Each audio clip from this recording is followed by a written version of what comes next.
Hey world, it's Ben. Want to come back with another video.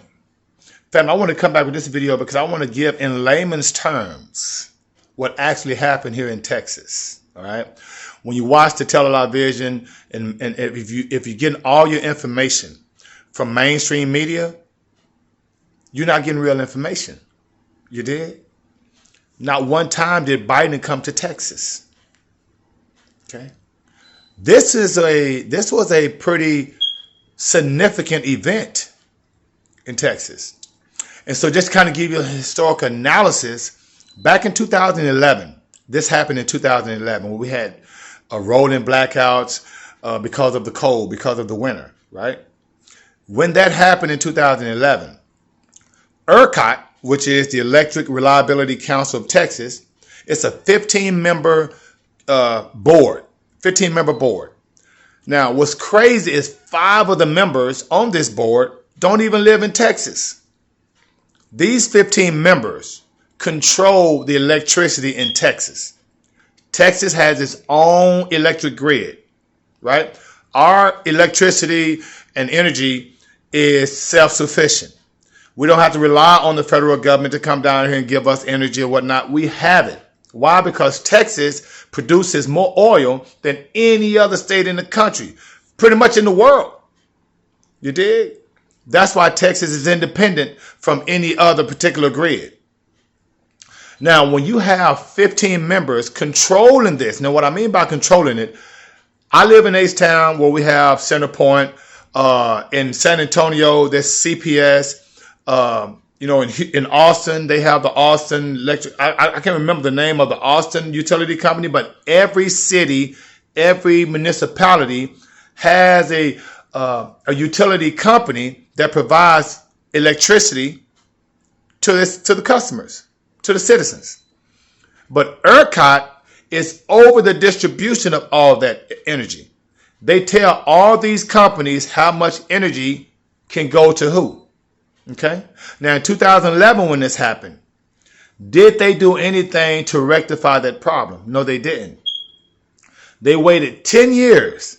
And in 10 years, they didn't do anything about it. So when this Arctic blast came into Texas this past week and millions of people were out electricity, it wasn't that it could have been avoidable, because it could have been avoided.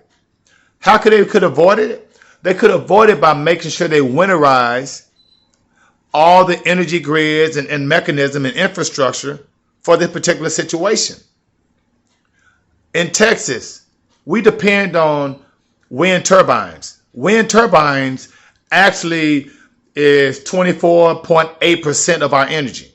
Then you have, and coal is like 11%. Nevertheless, if we're dependent on renewable energy, if we're dependent on wind turbines, solar panels, during the Arctic blast when the sun isn't shining, when it's so cold that the wind turbines are inoperable. What does that tell you? You didn't prepare. Texas had what they call a rainy day fund, family. $2.6 billion in this rainy day fund. Did they do anything for the people? I mean, it's called a rainy day fund, meaning when times are tough, we have the income and funds to accommodate the citizens. This was done on purpose.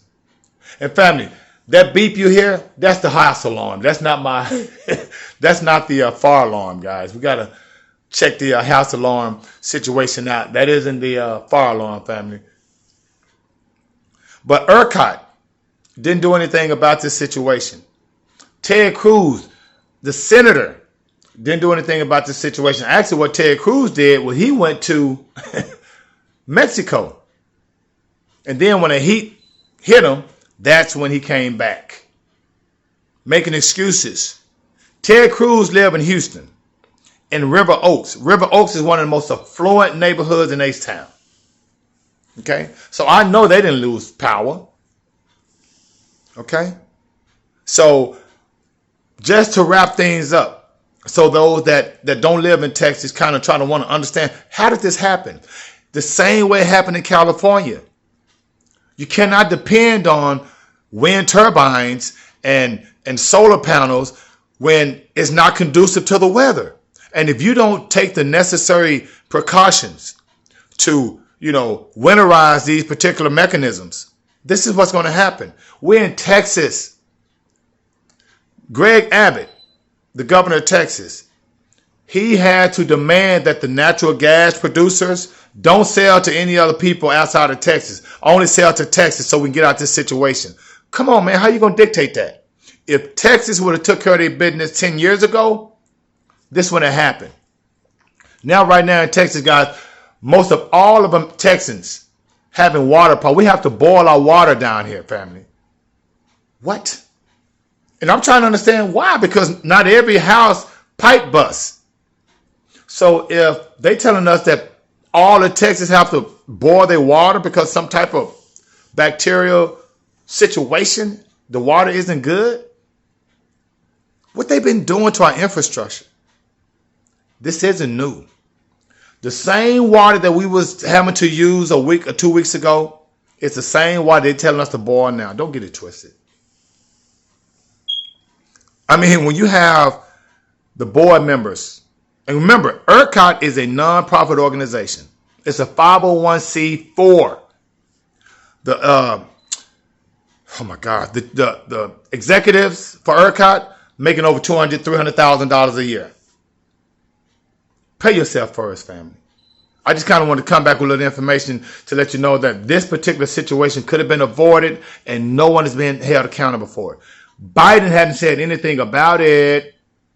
It's all you Democrats out there, you Republicans out there, really? People dying? We don't even have a water. All right, family. I'm going to get on out here. In the meantime, between time, may the Most High Inside you bring you joy. And Terry Crews, I hope you're warm. And being with us out of 5,000.